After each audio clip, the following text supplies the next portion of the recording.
Good morning. So the Washington Commanders have traded a fifth round pick to acquire the service wide receiver Deebo Samuels from the San Francisco 49ers. I'm going to let y'all know what I think about this right after this break.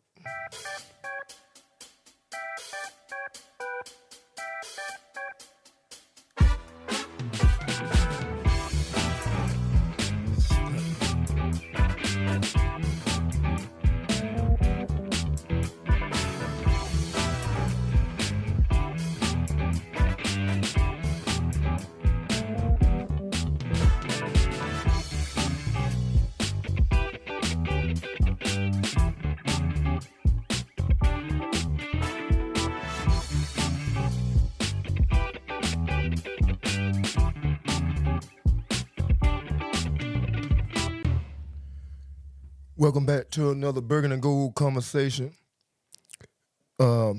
Jeff's opinion.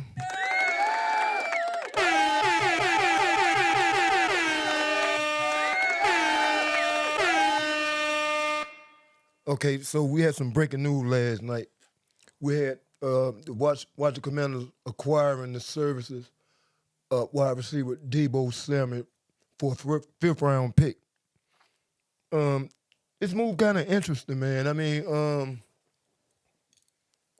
to me, it was almost inevitable he was going to be a trade, a cut candidate. So why not just wait for him to be released?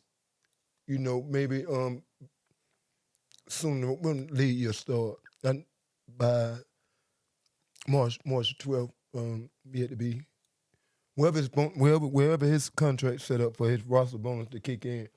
He was more likely going to be released before then. So I'm wondering why would the Washington Commanders front office panic and pounce like they just had that he was had to have commodity. You know, you taking on that salary. You know, I think it would have been better. I always said I wouldn't mind having Deebo, but only if he was released. I didn't want to give up any assets to give him, not even the fifth round pick. So they go out and do this, and that tells me that they won't be going receiver with the 29th pick. It sounds like this move ensures that we make another move with the 29th pick, whether that's trade back, taking the best offensive tackle on the board, which I'm fine with that, or trading the pick for Myles Garrett. It's something in the works if they pounce and went on and got a receiver and paid this kind of price for Deebo Samuel. I'm thinking something in the works. I'm not sure if it's the Myles Garrett trade or trading back. I'm not sure, but it was plenty. If you had, I think they had plenty of opportunity to sit at 29 and take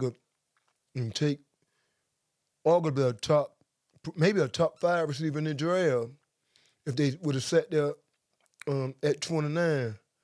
But by them doing that, it's something they got something up their sleeve, and I'm not sure what it is. But I'm thinking if the Myles Garrett trade get done, it'll be after the draft, and I would be down for that if they do the Myles Garrett trade after the draft, because we really need this draft.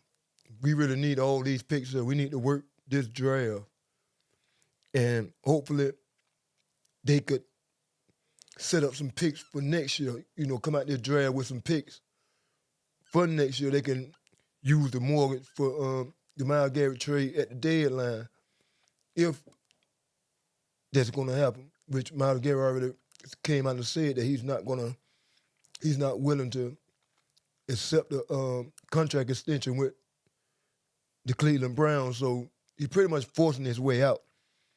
Whether he's willing to sit and not play or go somewhere else besides the Commanders, I think it's Cleveland are numbered. But back to the Deebo Samuels trade. That move sound like it looked like it sets up something for in the future for the draft wise. I think it's another move coming behind this. Cause you could have sat at 29 and took a hell of a good wide receiver in the draft. So I don't understand the meaning of going out and get it and pouncing on Deebo when he was going to be released. So it's like we had to have a receiver. So hopefully this sets up a trade back is which is what I'm down for. I'm hoping we trade back, acquire more picks, and take this draft apart. It's plentiful at wide receiver and D tackle.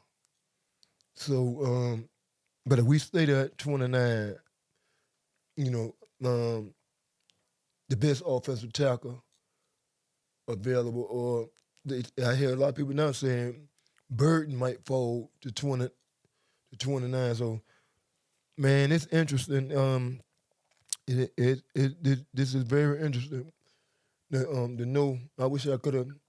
I wish I knew why that they would go out and sign a trade for a player that is going to be released here in the next few days. Y'all like, comment, subscribe to the channel, man. And y'all let me know what y'all think this move signified. Cause it's something with this. You don't just go out and trade for a player that you know is going to be released.